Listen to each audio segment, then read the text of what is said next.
كلتوان ونكسن عروري ونسل وارو مرلبات يبرمجكني دلان كوريي إما ولد دلانكا وكدقي ستان channel كان يوتيوب كل عناية دلان كوريي هديو دين دافو كندا وكرتان مركلة شركة تضبط كنا عروري وحي كوساب سنتهي قرانشو يجرقا وحي هاي سبن برواقا ودوان حيوان كدورك كنو لنا أي هايين كوان نبعيستي وحي متكستا كويل دوك سنيسي sidoo kalena macaansanaysa nibcooyinka tirada badan leh ee ka jiray doorka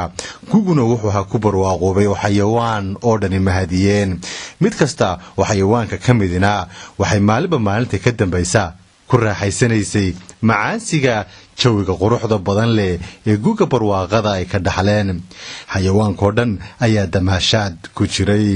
shinidu waxay raadinaysay malabkeeda waxayna u diyaar garoobaysay shaqada ay qaban doonto xayawaan kale oo badan saas ayuu hawl ugu jiray balse jirriqa isagu ma sameynaynin waxaan ka ahayn inuu jiifo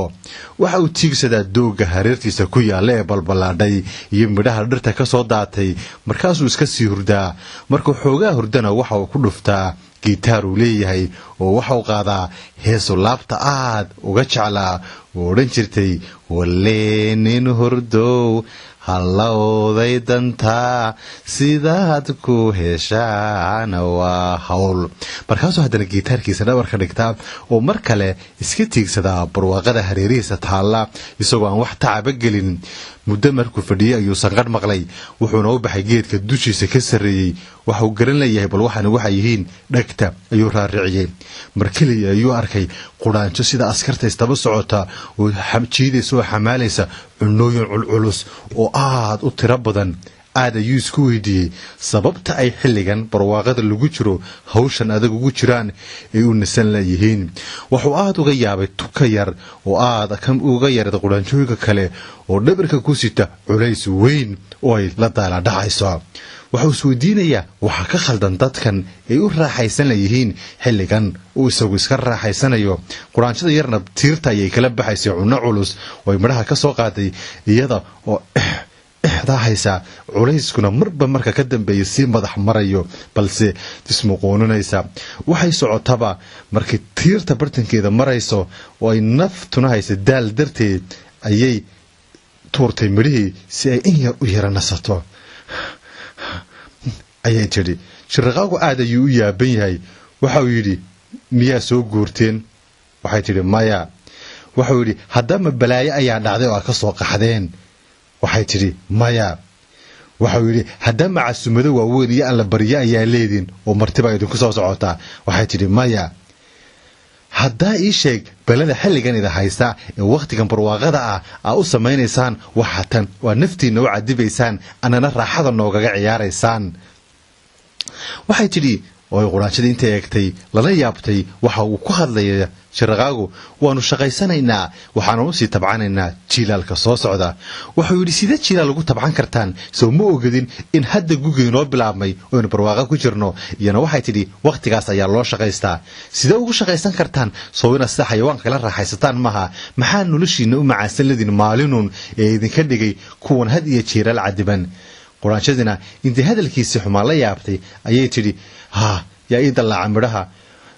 yaan u yeedhaa may caawin kartaa waxuu ku yidhi sidee aan ku caawin karaa ninkaygan suugaanyahanka iyo farshaxankahi maniga xamaal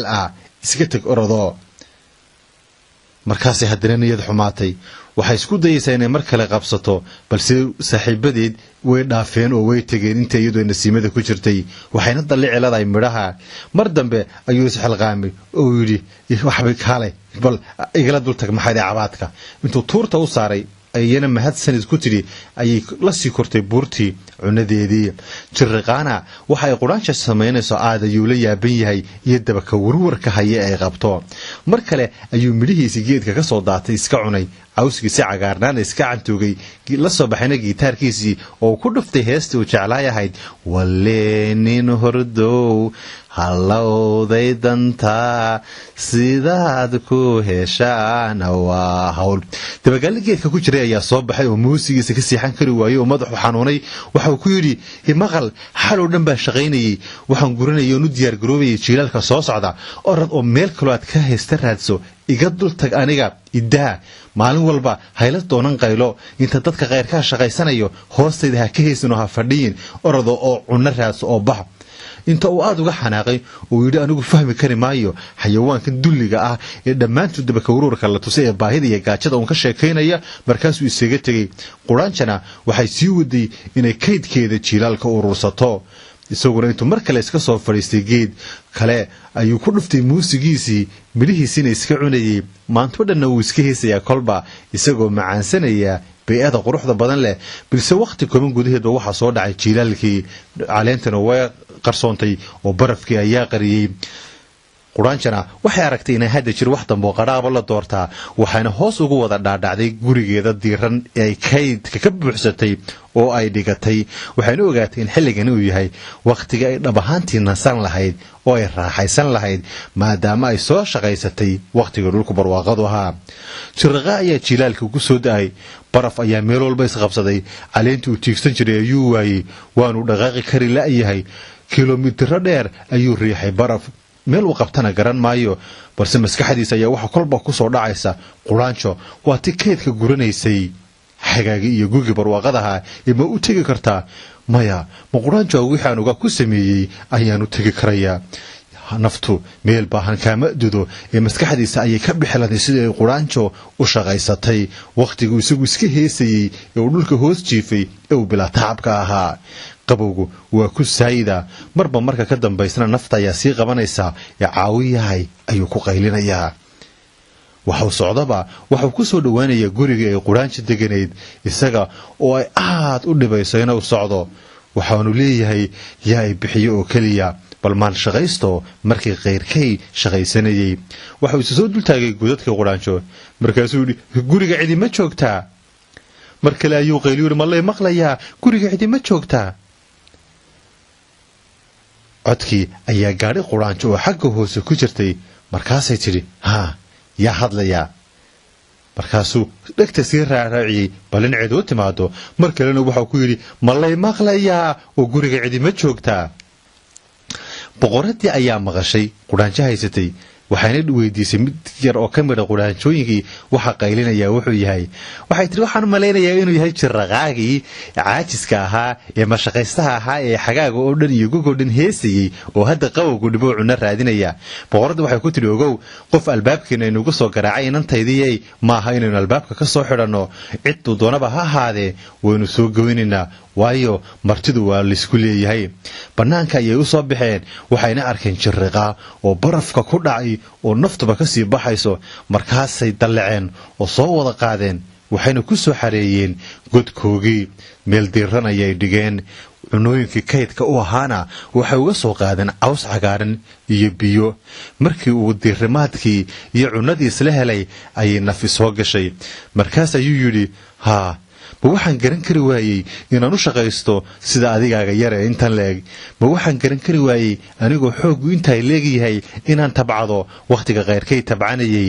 maxaan u yaalay sida tan waan sidiinoo kale u haan kari waayey isagoo ooyaya waxay tidhi ogow mar kasta annaguba waan raaxaysan karaynay sidaadoo kale waanan haysi karaynay laakiin mar kasta waa inaan mustaqbalkeenna ka shaqaynaa mustaqbalkuna waxau ku xidhan yahay waxaad maanta qabsan karto oo inaad u dhigato baritoole markii uu dhirgay ayuu muusigiisii qolkii martida uu ku haa weli kasii dhex garaacay quraanjoo dhanna dhagahayii faraha gelisay maalintii dambena way ambabixisay iyadoo xoogaa kayd ah iyo cunooyin siisay waxayna ku tidhi nabadgeliyo waxaan filayaa inaad cashar baratay wuxuu yidhi waan idinka mahadnaqayaa sidaa nafteeda u badbaadiseen waxaanan idiin sheegayaa idiin ballanqaadayaa inaanan samar dambe iyo xagaa dambe keliday cidla ka heesi doonin quraanjada ayaa ku tidhi waad fiican tahay in wax laysbaro anna waxaan kaa codsanayaa xagaaga marka uu guugu soo galay ee dhulka barwaaqobo inaad barto sida loo garaaco gitaarka waa u ballan qaaday markaas ayay isla qosleen shirqaana waxa uu ka bartay quraanjo cashar weyn oo noloshiisa oo dhan bedelay waxaana uu hadda u diyaar garoobayaa mustaqbalkiisa inta dambe inuu hagaajiyo sheekada tan carruurey waxaad ka baratay in mustaqbalku yahay wax loo shaqaysto